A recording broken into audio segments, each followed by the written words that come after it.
तो DC Pandey new pattern के question हम कर रहे थे। आगे बढ़ते हैं उसी सीरीज में, और आगे जो कुछ और क्वेश्चन है उसके वो मैंने उठाए हैं, उनको करते हैं। तो देखो ये क्वेश्चन है, छोटे क्वेश्चन है, हर एक क्वेश्चन में अपना एक कॉन्सेप्ट है, उस कॉन्सेप्ट को आपको सीखना है और जो भी आपके पास बुक है उसको उसके क्वेश्चन में आपको इंप्लीमेंट कर देना है। अभी देखो पहला क्वेश्चन क्या है, तो हमारे पास 3 चार्जेस हैं, 3 पॉजिटिव चार्जेस हैं, उन्हें किसी तरीके से अरेंज किया गया है, कहीं पर किसी स्पेस में 3 चार्जेस को अरेंज किया गया है। किस तरह की अरेंजमेंट है वो नहीं बताएगी, मतलब इक्विलेटरल ट्राइंगल है, कैसा ट्राइंगल है, कैसे रखा गया वो अरेंजमेंट नहीं बताएगी, बस 3 चार्ज रखे हुए हैं स्पेस में। तो इस वक्त उनके अंदर एनर्जी जो स्टोर्ड है वो है U1। तो जब उनको स्पेस में रखा जाता है उसके अंदर U1 एनर्जी स्टोर्ड होती है। अब अगर उनको फ्री छोड़ दिया है मूव करने के लिए, अगर उनको फ्रीली छोड़ दिया है मूव करने के लिए, फिर एनर्जी थोड़ी देर के बाद जो उनकी होती है पोटेंशियल एनर्जी, वो U2 होती है। पहले पोटेंशियल एनर्जी U1 थी, उन्हें फ्री छोड़ दिया गया, अपने आप से वो मूव करके चले गए और थोड़ी देर के बाद उसकी एनर्जी निकाली गई तो पोटेंशियल एनर्जी आई U2। आपको बताना है कि U1 और U2 में क्या रिलेशन है।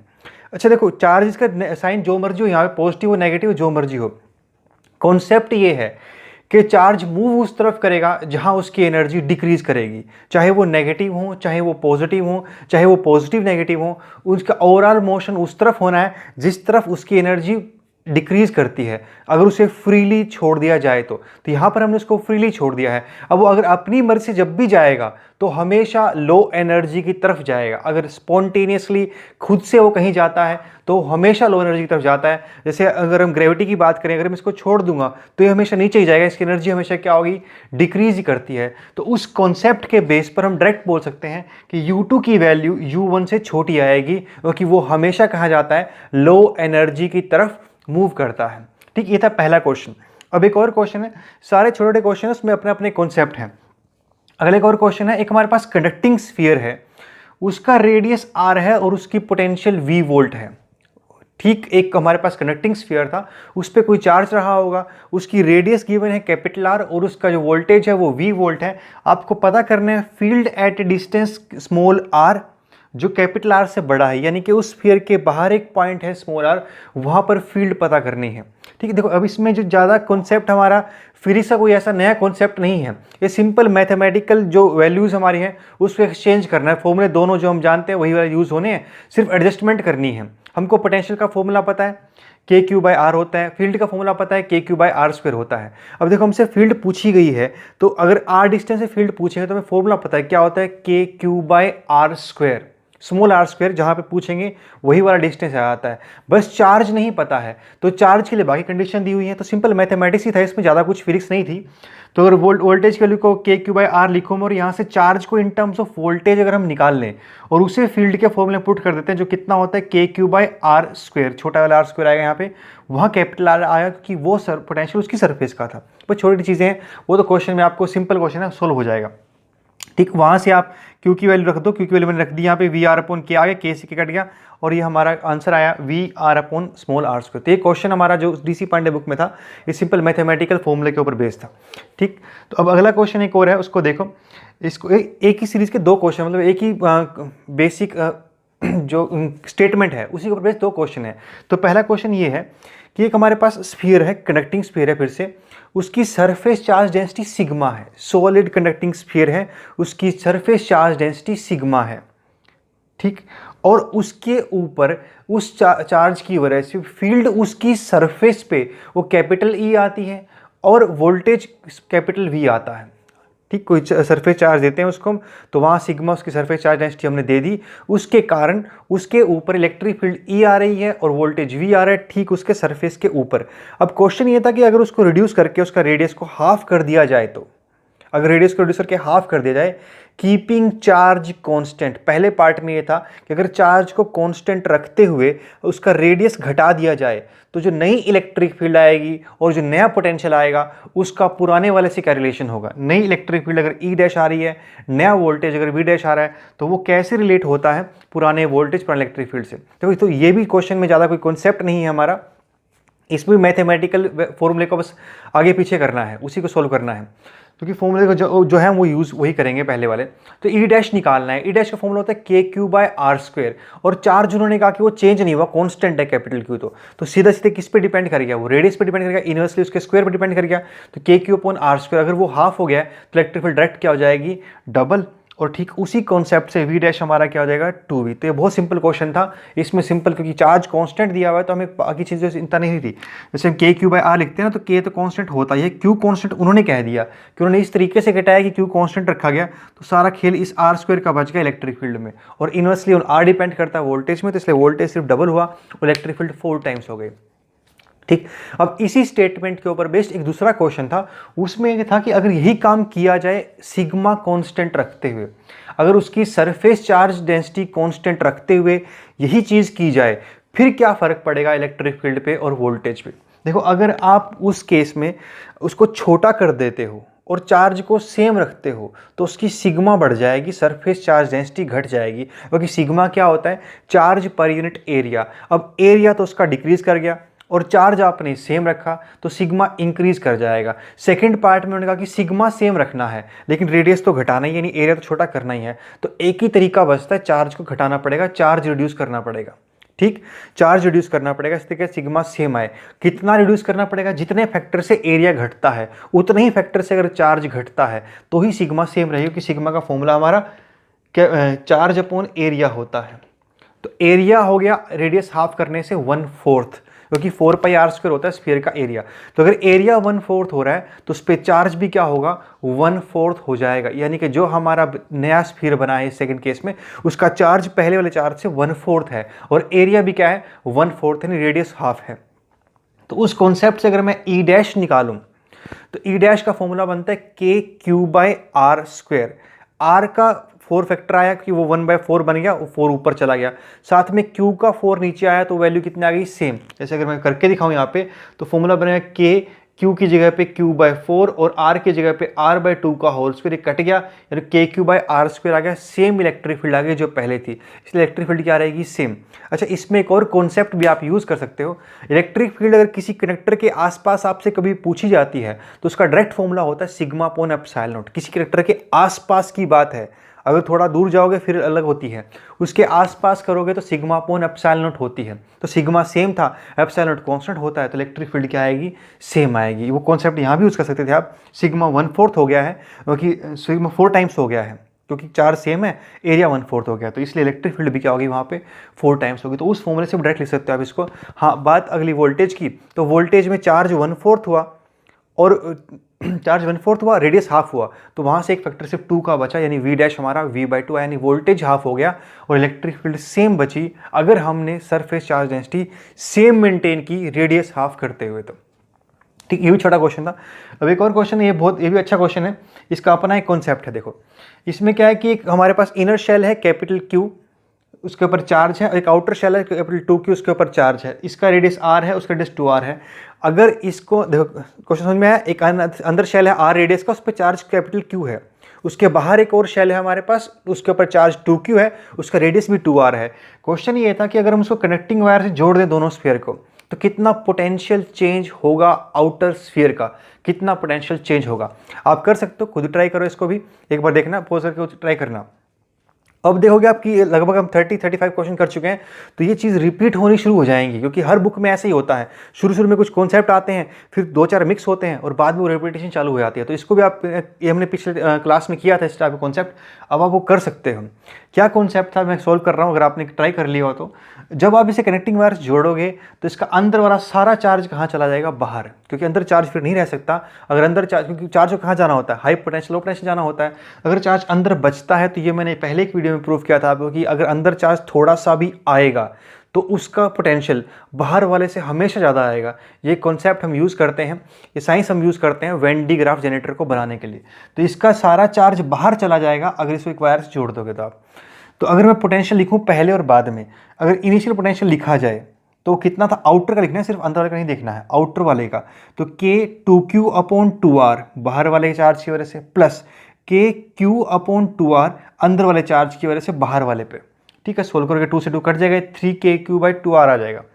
अगर इसको सेकंड केस में हम देखते हैं, इसका चार्ज सारा कहाँ ट्रांसफर हो गया, आउटर शेल पे। तो आउटर शेल पे कितना चार्ज, अब 3Q, अंदर वाले पे कुछ नहीं है, तो आउटर वाले का पोटेंशियल कितना बना, डायरेक्ट 3Q/2R, के 3Q/2R, तो वही ऊपर वाले में भी आ रहा था, तो V1 V2 क्योंकि सेम है तो पोटेंशियल कोई चेंज नहीं हुआ, पोटेंशियल आया 0।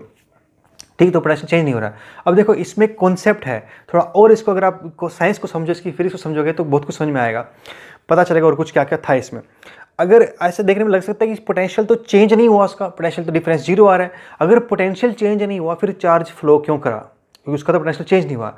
तो चार्ज फ्लो इसलिए किया, इसका पोटेंशियल ना चेंज हुआ हो लेकिन अंदर वाले का पोटेंशियल चेंज हुआ है, और चार्ज सप्लाई करने वाला अंदर वाला स्फीयर था, क्योंकि उसका पोटेंशियल पहले ज़्यादा था, अब घट गया है। अब कितना हो गया, क्योंकि जो इसकी सरफेस पे होगा वही अंदर आएगा, 3kq/2r आएगा, लेकिन पहले कितना था, kq/r प्लस k2q/r, यानी पहले 2kq/r था, अब 3kq/2r है अंदर वाले स्फीयर का। तो अंदर वाले स्फीयर का पोटेंशियल घट गया है, इसलिए अंदर वाले ने उसको चार्ज भेजा, बाहर वाले पे कोई फर्क नहीं पड़ा, उसका पोटेंशियल सेम रहा, सिर्फ चार्ज उसके ऊपर आता रहा, उसके पोटेंशियल चेंज नहीं हुआ, लेकिन अंदर वाले का पोटेंशियल डिक्रीज कर गया। ठीक, इसने चार्ज फ्लो किया है। तो ये कॉन्सेप्ट है, इसे बस इसी बात के लिए मैंने लिया था क्वेश्चन की अंदर का पोटेंशियल डिक्रीज, जो आपको एक्सप्लेन किया। ठीक, तो ये वाला पॉइंट था। अब एक और क्वेश्चन है इसमें, देखो ये भी बहुत बड़े क्वेश्चन है। इसमें क्या हो रहा है, अपना एक कॉन्सेप्ट अगले का भी, कि एक हमारे पास कैपेसिटर है, कैपेसिटर के बीच में एक इंसुलेटर प्लेट इंसर्ट की गई, उसके थ्रू पास कर दी जाती है। मतलब ऐसे ही प्लेट मान लो हमारे पास तो कैपेसिटर की जो होती है, तो उसके बीच में से होते हुए हमने एक इंसुलेटर स्लैब आर पार निकाल दिया, नीचे गिरा दिया। तो अगर सर्किट ऐसे रहेगा हमारा, ये ए, इसको प्लेट को ए बोला गया, इस प्लेट को बी बोला गया, ये बैटरी से अटैच्ड है, तो फिर इस आउटर सर्किट में करंट कैसा आएगा, मतलब ए टू बी आएगा या बी टू ए आएगा, जब उसके बीच में से एक इंसुलेटर की स्लैब को पास कर दिया जाता है। तो क्लियर, ट्राई करो, फिर मैं भी कर रहा हूँ, देखो चलो मैं करता हूँ, इसको ध्यान से देखना। अब इंसुलेटर, और जैसे बताया था आपको, सब डाइलेक्ट्रिक के पार्ट होते हैं, डाइलेक्ट्रिक माने जाते हैं। तो अगर आप जैसे डाइलेक्ट्रिक उसमें या इंसुलेटर को उसमें इंसर्ट किया जाएगा, तो उसके इंसर्ट करते वक्त उसका स्टार्टिंग में कैपेसिटेंस बढ़ती है।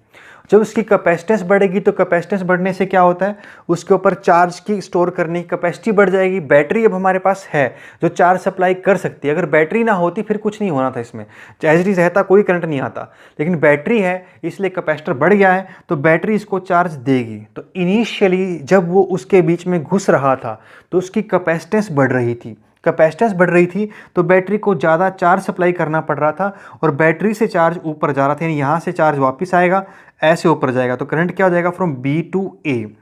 अब उसके बाद जैसे को इलेक्ट्रिक की स्लैब है, जो जैसे वो बाहर निकलनी शुरू हो जाएगी तो कैपेसिटेंस घटनी चालू हो जाएगी, उसकी कैपेसिटी घट गई है, अब उतना चार्ज बर्दाश्त नहीं कर सकता, वो चार्ज को वापस भेज देगा और चार्ज फिर वापस आ जाएगा ऐसे, और वो चला जाएगा ए टू बी। इसलिए पहले उसमें करंट आया फ्रॉम बी टू ए, और फिर बाद में आया वो ए टू बी। तो इसकी डायरेक्शन समझ में क्या थी, कैसे आया, चार्ज की कैपेसिटेंस बढ़ रही है, उसके हिसाब से वो चेंज हो रहा है। ठीक, ये क्वेश्चन हमारा इस लेवल के क्वेश्चन नीट में और जेईई मेंस में आ सकते हैं। वैसे तो सारी जो भी तक किए मैंने इस टाइप के आ सकते हैं, आजकल यही लेवल चल रहा है, सिर्फ मैथमेटिकल हेर फेर करना पड़ता है, ज़्यादा कुछ दिक्कत उसमें नहीं पूछी जाती है। आजकल जो कॉन्सेप्ट पे क्वेश्चन हमारे आ रहे हैं जेईई मेंस और नीट का जो लेवल फिलहाल चल रहा है, उसके हिसाब से ये सारे लगभग फिट बैठते हैं। अब एक और क्वेश्चन है, देखना, इसमें यह था कि हमारे पास एक स्फेरिकल शेल है, अंदर से खाली है बिल्कुल, उस शेल के अंदर सेंटर पे एक पॉइंट चार्ज रखा हुआ है कैपिटल क्यू, और एक चार्ज रखा हुआ उसकी सरफेस पे माइनस क्यू। अंदर एक चार्ज है प्लस क्यू, बाहर एक चार्ज है माइनस क्यू। अब और उसका रेडियस कैपिटल आर है। अगर हम इलेक्ट्रिक फील्ड का ग्राफ प्लॉट करें, इलेक्ट्रिक फील्ड ग्राफ प्लॉट करें विद स्मॉल डिस्टेंस आर, यानी सेंटर से अगर हम उसका ग्राफ प्लॉट करते चलें, डिस्टेंस लेते हुए ग्राफ प्लॉट करें, तो किस टाइप का नजर आएगा। ठीक, इसको मैंने बनाया, इसमें देखो कैसे बनाइए। अगर मैं इसको इलेक्ट्रिक फील्ड बनाना चाहूँ तो मुझे पहले गॉसियन सरफेस लेनी पड़ेगी। अगर मैं गॉसियन सरफेस लेता हूँ तो फॉर्मूला क्या होता है, net charge upon epsilon naught is equal to E dot D A आ जाएगा, एरिया आ जाएगा। तो वहाँ से अगर शेल के अंदर की बात की जाए, क्योंकि वो खाली है, अगर चार्ज अंदर नहीं होता फिर तो अंदर फील्ड होती जीरो। अब तो क्योंकि अंदर चार्ज है तो इसलिए अंदर फील्ड उसके आएगी, कितनी आएगी, के क्यू अपॉन आर स्क्वायर। तो आर स्क्वायर पे वो इन्वर्सली डिपेंड कर रही है, और जब आर की वैल्यू जीरो हो जाएगी तो इन्फिनिटी होगी। ये वाला फॉर्मूला है सिंपल, क्योंकि के क्यू बाई आर स्क्वायर ये तो होती है पॉइंट चार्ज की वजह से, क्योंकि जब तक उसके अंदर है, शेल के अंदर है हम, तब तक वो एक पॉइंट चार्ज की वजह से फील्ड आ रही है, बाहर वाले कॉन्ट्रीब्यूशन अंदर नहीं आएगा। इंडक्शन हमने इसमें नहीं ली, इंडक्शन लेने कोई फ़ायदा नहीं था, थिन शेल है, थिन शेल हो तो इंडक्शन कोई काम नहीं करती, पहले आपको बता रखा है। अगर शेल की कुछ थिकनेस हो, कुछ मोटाई हो, तो ही इंडक्शन अपना कुछ रोल प्ले कर पाएगी, नहीं तो कोई रोल प्ले नहीं कर पाएगी। या फिर तब जब उसकी बाहर से इंसुलेशन अर्थिंग की जाए तो काम कर सकती है वो, अदरवाइज उसका कोई फ़र्क नहीं पड़ता हमारी जो भी हम इंडक्शन होती है तो लेते नहीं हैं। तो इसे कितना बना, इनवर्स डिपेंडेंस आ गई, तो इन्फिनिटी से घटते हुए आएगा। जैसे ही हम इस सरफेस के बाहर निकलेंगे, पूरे सरफेस के बाहर निकलेंगे, और वहाँ पर अगर हम गॉसियन सरफेस ड्रॉ करें तो नेट चार्ज इनक्लोज कितना हो जाएगा, जीरो। जब नेट चार्ज इनक्लोज ही जीरो है तो फील्ड क्या हो जाएगी, जीरो। यानी इस केस में इलेक्ट्रिक फील्ड सिर्फ इसके अंदर है, बाहर नहीं आएगी। अगर आप फील्ड लाइंस प्लॉट करोगे तो फील्ड लाइंस यूँ आएंगी, इसके बाहर फील्ड नहीं जाएगी।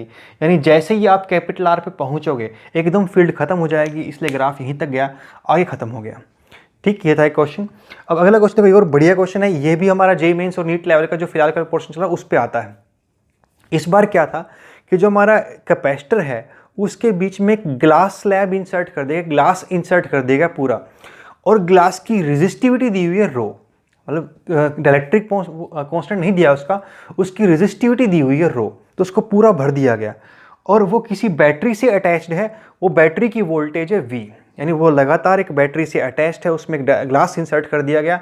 अब आपसे क्वेश्चन ये पूछा गया है कि लीकेज करंट कितना आएगा, लीकेज करंट कितना आएगा। देखो इस क्वेश्चन की लैंग्वेज ही बस थोड़ी सी टेढ़ी है कि आप एक बार ये समझ लो निकालना क्या है, वही समझने में थोड़ी दिक्कत आ सकती है, अदरवाइज क्वेश्चन में कोई दिक्कत नहीं आएगी।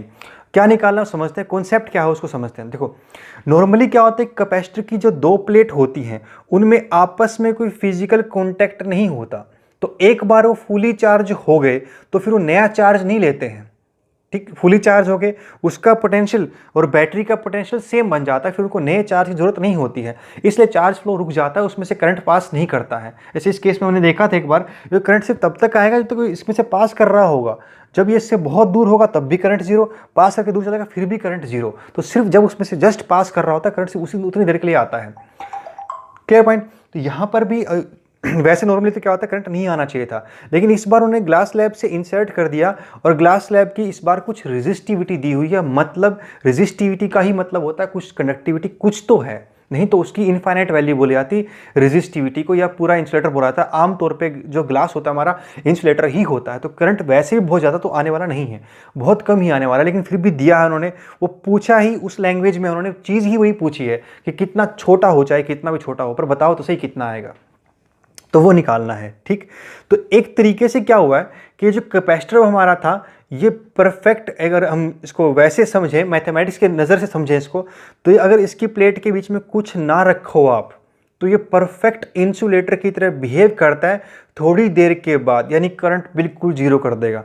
लेकिन अभी ये परफेक्ट इंसुलेटर की तरह बिहेव नहीं कर रहा है, ये वेरी हाई रेजिस्टेंस की तरह बिहेव कर रहा है, क्योंकि रेजिस्टिविटी कुछ तो है जिसमें से करंट पास हो सकता है, यानी यहाँ की पॉजिटिव चार्ज से प्लेट नेगेटिव चार्ज तक कुछ करंट तो भेज सकती है, और इसका पॉजिटिव चार्ज घटा नेगेटिव की तरफ गया तो फिर बैटरी को नया चार्ज देना पड़ेगा, और सर्किट में कुछ करंट रहेगा, उसको बोलते हैं हम लीकेज करंट। तो ये वो लीकेज करंट हमको निकालना है।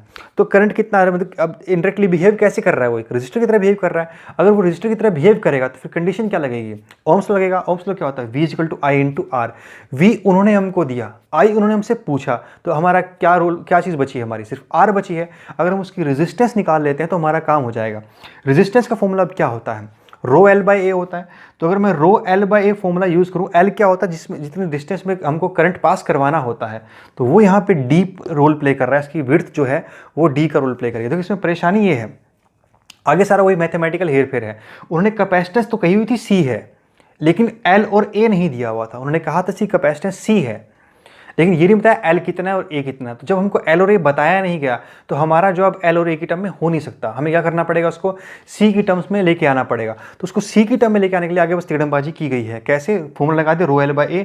अब ये तो कुछ हमारा C वगैरह बना नहीं, L हमारा D के बराबर हो जाएगा कि वही उस तरफ ही करंट चल के जा रहा है। अब इसको C बनाने के लिए मैंने इसको ε0 से मल्टीप्लाई किया, ε0 से डिवाइड किया, ताकि ये ε0 A/D बन जाए, जिसे हम C कहते थे। तो ये ρ ε0 बाई सी बन गया हमारा रेजिस्टेंस की वैल्यू। बस आगे मैंने फॉर्मूले में रख दिया, आई की वैल्यू आ गई V C upon rho epsilon naught. तो ये लीकेज करंट था जिसमें से पास करके जाएगा। ठीक, बस एक नया तरीके क्वेश्चन है, एक नया नज़रिया क्वेश्चन को देखने का, बाकी चीज़ें देखो वही पुरानी हैं। बस यही कॉन्सेप्ट है आजकल बढ़िया लेवल का कि वो चीज़ ऐसी पूछेंगे आपसे जो आपने पहले कभी देखी नहीं होगी। जानी पहचाने कॉन्सेप्ट होंगे, कॉन्सेप्ट तो वही आएंगे, लेकिन क्वेश्चन अनजान सा होगा, नया सा होगा। वो क्वेश्चन बहुत बढ़िया लेवल पे आजकल पूछे जाते हैं। ठीक, तो ये क्वेश्चन था। अब एक और क्वेश्चन है, ये ग्राफिकल क्वेश्चन है। इसमें यह था कि दो चार्ज हैं, पॉजिटिव चार्ज वाई एक्सिस पे रख दिए गए, एक ऊपर ओरिजिन से ऊपर, एक ओरिजिन से नीचे, ओरिजिन से एक ऊपर एक ओरिजिन से नीचे, दो पॉजिटिव चार्ज हमने रख दिए गए हैं। एक नेगेटिव चार्ज है जो नेगेटिव एक्स एक्सिस से स्टार्ट होता है, यहाँ पे रख के इसको छोड़ दिया जाएगा। तो अगर आप इसको यहाँ पे रख के छोड़ दोगे तो ये दोनों खींचेंगे, ये दोनों अगर इसको खींचेंगे तो इस पर एक फोर्स बनेगी जिसका नेट कंपोनेंट जो वर्टिकल बनेगा, यानी ये वाले कंपोनेंट कैंसिल आउट हो जाएंगे, सिर्फ ये कंपोनेंट बचेंगे। यानी ये जो नेगेटिव चार्ज है ये दरअसल ओरिजिन की तरफ मूव करेगा, और जब ओरिजिन की तरफ मूव करेगा तो वहाँ तक स्पीड अटेन कर चुका होगा, फिर वहाँ से ओवरशूट करके ये आगे निकल जाता है। तो आपको ग्राफ बनाना है इसका, नेगेटिव चार्ज का, acceleration versus x graph, acceleration versus x graph आपको प्लॉट करना था। और उन्होंने कहा था पॉजिटिव डायरेक्शन आप वो मानोगे, पॉजिटिव एक्स वाले डायरेक्शन को पॉजिटिव मानना है। तो देखो अब वो शुरू में इधर से स्टार्ट हुआ, ए कहाँ आ रही है, उधर ही आ रही है, तो स्टार्टिंग ए क्या है, पॉजिटिव। अब एक और बात, दो ऑप्शन में थोड़ा कंफ्यूजिंग भी था, और भी ऑप्शन थे इसके, तो मैंने सारे नहीं बनाए, पर देखना इसमें आप समझ कह सकते हो इसको। अगर हमको बगैर ऑप्शन करना पड़े तो कैसे करते। अगर इसको बहुत दूर ले जाओगे, मतलब इसको मैं बहुत दूर ले जाऊँगा, तो बहुत दूर जाने पर इसकी फोर्स क्या हो जाएगी, जीरो। दोनों की फोर्स ही नेग्लिजिबल हो जाएगी, दोनों की फोर्स ही जीरो हो जाएगी। तो जब वो बहुत दूर रहा होगा उस वक्त उसकी एक्सेलेरेशन क्या रही होगी, जीरो। तो इसलिए वो जीरो से ग्राफ स्टार्ट होगा, वो ऊपर से ग्राफ स्टार्ट नहीं होगा, जीरो से स्टार्ट होगा। जैसे जैसे वो पास आया वो बढ़ के उसके बाद जब उसके आगे बढ़ता है तो फिर वो धीरे धीरे वैल्यू घटती है, क्योंकि इसमें दो चीज़ें रोल प्ले कर रही हैं, डिस्टेंस और एंगल। तो दोनों इस तरीके से एडजस्ट करते हैं कि पहले वो बढ़ता है फिर वो घटता है। जब वो यहाँ पर पहुँच गया, बीचों बीच आ गया, तो नेट फोर्स होगी जीरो, क्योंकि ये उसको ऊपर खींच रहा है, ये उसको नीचे खींच, धक्का मार रहे हैं, दोनों अपने अपनी तरफ खींच रहे हैं, तो नेट फोर्स क्या बनेगी, जीरो। इसलिए यहाँ पर वो एक्सेलरेशन भी क्या होगी, जीरो। उसके बाद वो चला तो उस तरफ गया, लेकिन फोर्स तो कहाँ बन रही है, अगर वो जब यहाँ चला जाएगा ये वापस खींचेंगे तो फोर्स क्या हो जाएगी, अपोजिट डायरेक्शन में हो जाएगी, ए क्या हो जाएगी, अपोजिट डायरेक्शन में हो जाएगी, इसलिए वो नेगेटिव हो गया, ग्राफ नीचे चला गया। और उसके बाद जब वो बहुत दूर चला जाएगा, इन्फिनिटी चला जाएगा, तो फिर से नेट फोर्स क्या हो जाएगी, जीरो, ए क्या हो जाएगी, जीरो। तो वो वहाँ पर जाकर के इन्फिनिटी पे जीरो हो गया, तो इसलिए वो ग्राफ ऐसा बना है। तो ये कुछ और क्वेश्चन मैंने उठाए, इसमें देखते हैं। तो ये पहला एक क्वेश्चन था, उसमें एक चार्ज रखा हुआ था, दो चार्ज थे हमारे पास, उनके बीच में डिस्टेंस था एल, स्मॉल एल डिस्टेंस की सेपरेशन पे दो चार्ज रखे हुए थे, दोनों सेम चार्ज थे, मतलब या दोनों पॉजिटिव मान लो या दोनों नेगेटिव मान लो। तो दो चार्जेस थे हमारे पास। अब एक पॉइंट था P, एक चार्ज से x डिस्टेंस पर, किसी भी चार्ज से x डिस्टेंस पर एक पॉइंट P लिया हमने, और उस पर जो इलेक्ट्रिक फील्ड आती है अगर उसकी वैल्यू को हम E बोलें, तो ग्राफ हमको प्लॉट करना था between electric field and x, यानी कि जैसे जैसे हम एक चार्ज से दूर जाएंगे तो इलेक्ट्रिक फील्ड की वेरिएशन किस तरह से आएगी वो प्लॉट करनी थी। तो अभी देख करते हैं, अगर आप ट्राई करें ना, ट्राई हो गया हो तो फिर देखो, जैसे ही आप इस पॉइंट एक चार्ज के करीब रहोगे तो उसके पास देखो इसमें दो की तरफ से फील्ड आएगी, और वो दोनों की अपोजिट डायरेक्शन में आएगी, क्योंकि उनकी पोलैरिटी सेम है। अगर हम बीच में देखते हैं दोनों के, तो ये धक्का मारेगा उधर, वो धक्का मारेगा इधर, दोनों डायरेक्शन अपोजिट आ रही है, तो नेट ओवरऑल एक वेक्टर सम आएगा, इन दोनों के बीच का डिफरेंस करके निकालना पड़ेगा। जब आप इसके पास होते हो तो इसकी फील्ड डोमिनेट करती है, और वो बहुत ज़्यादा डोमिनेट कर जाएगी डिस्टेंस। अगर उसका जीरो हो गया तो ऑलमोस्ट इनफाइनाइट हो जाएगी, यानी इसको बहुत स्ट्रॉन्ग पुश करेगा उस तरफ। तो एक फोर्स जो होगी इसकी बहुत ज़्यादा हो गई, इलेक्ट्रिक फील्ड क्या होगी, ऑलमोस्ट इनफाइनाइट होगी। तो ये ग्राफ इनफिनिटी स्टार्ट होता है। उसके बाद जैसे जैसे आप इससे दूर आते हो वो घटता रहता है, और जब बीचों बीच आप उसके आओगे तो नेट फोर्स जीरो हो जाएगी, यानी कि नेट इलेक्ट्रिक फील्ड क्या हो जाएगी, जीरो। तो बीच में एक पॉइंट ऐसा आना है जहाँ पे नेट फील्ड क्या आनी है, जीरो। उसका जब आप दूसरे को अप्रोच करोगे तो वहाँ पर फिर से वैल्यू क्या आएगी हमारी, इन्फिनिटी आएगी, क्योंकि उसकी फील्ड डोमिनेट करेगी, लेकिन उसकी डायरेक्शन अपोजिट है। ये उसको उधर पुश कर रहा था, वो उसको उधर पुश कर रहा था। तो अगर इसकी वैल्यू पॉजिटिव मानी आपने तो इसकी वैल्यू क्या आएगी, नेगेटिव। तो दूसरा कहाँ चलाएगा, नीचे चला जाएगा। इसको पॉइंट ऑफ इन्फ्लेक्शन बोलते हैं, जहाँ पर वो कर्व अपना शेप चेंज करती है। तो समझ में आया पॉइंट कैसे बना, क्योंकि डायरेक्शन अपोजिट थी इसलिए उस तरीके से वो चेंज हो गया है। अच्छा, ये एक और क्वेश्चन था। अब एक और क्वेश्चन, ये बहुत बढ़िया क्वेश्चन है, अगले वाला क्वेश्चन देखना, बहुत ज़बरदस्त चीज़ है। इसमें क्या था, ध्यान सुनो, इसको मत देखो, मेरे को सुनो कि क्वेश्चन क्या था मैं बताता हूँ, वो सुनते रहना। इसमें सब कुछ मैंने लिख दिया सोल्यूशन में, तो असली थोड़ी कन्फ्यूजन आपको हो सकती है। तो एक कैपेसिटर था हमारे पास, उसकी 2 प्लेट थी, ऐसे आइसोलेटेड प्लेट थी, मतलब यहाँ किसी बैटरी से कनेक्ट नहीं है, वो सिंपल 2 प्लेट की अरेंजमेंट है। उसकी कैपेसिटेंस को सी नोट कहा गया है, जो उस कैपेसिटर की कैपेसिटेंस है, यानी epsilon naught A by D को सी नोट कहा गया, यानी कि हमारे आंसर में ना ए हो सकता ना डी हो सकता, हमें उसको सी नोट में चेंज करना पड़ेगा। ठीक है, तो हमें इससे समझ में आया। क्वेश्चन ये था कि भाई इसकी एक प्लेट को, इस प्लेट को क्यू चार्ज दिया गया, कैपिटल क्यू चार्ज दिया गया, दूसरी प्लेट को 3Q चार्ज दिया गया, यानी इस प्लेट को Q चार्ज दिया गया और इस प्लेट को 3Q चार्ज दिया गया। ठीक, और इस प्लेट को A बोला गया, इस प्लेट को B बोला गया, इस प्लेट को A नाम दिया गया, इस प्लेट को B नाम दिया गया। इसके बीच में एक इमेजिनरी लाइन ली है जो उसको इक्वल पार्ट्स में डिवाइड करती है, ऐसे एक इमेजिनरी लाइन उसमें बीच में एज्यूम किया स्पेस में, उसको P बोला गया, यानी बीच में एक लाइन डॉटेड जो है वो असल में वहाँ कोई प्लेट नहीं है, वो एक सिंपल लाइन ऐसे इमेजिन की गई है, उसकी वैल्यू को P बोला गया है। क्लियर। अब आपसे क्वेश्चन ये था कि हम अगर पोटेंशियल डिफरेंस निकालना चाहें बिटवीन P एंड A तो वो कितना आएगा, और बिटवीन B एंड P तो वो कितना आएगा, यानी कि A और P और A के बीच का पोटेंशियल डिफरेंस कितना आएगा, और B और A के बीच का, P के बीच का पोटेंशियल डिफरेंस कितना आएगा, दोनों बातें हमको निकालनी थी। ठीक, तो अभी खुद ट्राई करो इसको मत देखना, जो सोल्यूशन मैंने इसके अलावा जो कुछ मैंने इसमें लिखा हुआ वो सब सोल्यूशन का पार्ट है, तो उसको मत देखना, इतना जो मैंने बोल दिया सुनकर क्वेश्चन ट्राई करो। अगर कर लिया तो फिर अभी सुनो, बहुत ज़बरदस्त क्वेश्चन था ये। तो इसमें सबसे पहले क्या करना पड़ेगा, इलेक्ट्रिक फील्ड पता करनी पड़ेगी। तो कॉन्सेप्ट हम क्या यूज़ कर सकते हैं, electric field multiply by D, उसके अलावा डायरेक्ट यहाँ पे यूज़ हो नहीं सकता और कुछ भी, क्योंकि यहाँ पे चार्जेस सेम नहीं दिए गए, चार्जेस डिफरेंट दिए गए हैं। तो इस वजह से अब हमको नहीं पता कि उसकी कॉन्फ़िगरेशन किस टाइप से बनेगी, तो पोटेंशियल डिफरेंस किस टाइप का आएगा। उसके लिए पहले हमको इलेक्ट्रिक फील्ड निकालनी पड़ेगी कि इसके बीच में इलेक्ट्रिक फील्ड कितनी आनी है, इसके बीच में। और बीच में इलेक्ट्रिक फील्ड निकालने के लिए हमें पहले चार्ज कॉन्फ़िगरेशन पता चलनी चाहिए कि कौन सी प्लेट पे कितना चार्ज आ रहा है, किस साइड में चार्ज आ रहा है। तो ये मैंने कॉन्सेप्ट आपको सिखाया था, अगर आपने नहीं देखा तो कोई बात नहीं, अभी ध्यान से देखना, बहुत ज़बरदस्त चीज़ है। हम इमेजिन करते हैं कि इस प्लेट के इस तरफ Q1 चार्ज आ गया और उस तरफ Q2 चार्ज आ गया, यानी पहली प्लेट के इस तरफ Q1 चार्ज आ गया, इस तरफ Q2 चार्ज आ गया। ऐसा क्यों किया जा रहा है, हम चार्ज निकालेंगे, उसके बाद उसकी फील्ड निकालेंगे, फिर E इंटू डी वाले फॉर्मूले से हम पोटेंशियल डिफरेंस निकालेंगे। तो इसको इधर Q1 माना मैंने, इधर Q2 माना। अब आपको बताया था कि इस प्लेट पे क्योंकि ये इंड्यूस करता है तो Q1 के ठीक अपोजिट साइन यहाँ पे आएगा, यानी कि इस प्लेट का जो चार्ज बनेगा वो -Q1 होना चाहिए इस तरफ, और दूसरी बाहर वाली प्लेट पे चार्ज उतना ही आएगा जितना इसकी प्लेट के बाहर आया, उसकी प्लेट के बाहर आया। ये भी इंडक्शन से या रिपल्शन से कह सकते हो, प्रॉपर रिपल्शन उनके पीछे बने तभी उनके अपोजिट साइड फोर्स चार्ज क्या आना चाहिए, सेम आना चाहिए। तो ये आउटर सरफेस पे चार्ज भी इक्वल होता है और इनर सरफेस पे चार्ज इक्वल और पोलैरिटी अपोजिट होती है। तो इसका -Q1 Q2 बना, इस पे Q1 और Q2 बना। समझ में, दो कंडीशन यूज हुई हैं, अंदर वाली पे पोलैरिटी अपोजिट, चार्ज का मैग्नीट्यूड सेम, और बाहर वाली पे पोलैरिटी भी सेम और चार्ज भी सेम। ये इंडक्शन के रूल से आया हुआ है। अब हमको पता है तीसरी प्रॉपर्टी यूज करते हैं, वो क्या आता है, चार्ज कंजर्वेशन की, यानी चार्ज तो कंजर्व करता है, चार्ज ना क्रिएट होता है ना डिस्ट्रॉय होता है। अगर उस कॉन्सेप्ट से मैं चलूँ, इस पे Q1 + Q2 टोटल चार्ज है, वो कैपिटल Q के बराबर हो गया जो गिवन था। इस प्लेट पे टोटल चार्ज है Q2 - Q1 और वो 3Q के बराबर हो गया क्योंकि वो भी गिवन था, चार्ज ना क्रिएट होता ना डिस्ट्रॉय होता। अगर आप इन दोनों को सोल्व करोगे, ऐड करोगे, तो आपको फिर मिलेगा कि Q2 कितना है, 2Q, यानी कि इसके इस तरफ कितना है 2Q, उस तरफ कितना है 2Q आया है। और अंदर वाली पे अगर सोल्व किया जाए तो Q1 की वैल्यू -Q आ जाएगी, अगर वो -Q है तो ये +Q हो जाएगा क्योंकि पोलैरिटी अपोजिट होगी। तो ये -Q और ये +Q। ठीक, तो ये चार्ज डिस्ट्रीब्यूशन बनाया। उसके बाद मैंने यहाँ पे फील्ड लिखी, चार चार्ज हैं, चारों अपनी अपनी फील्ड देंगे।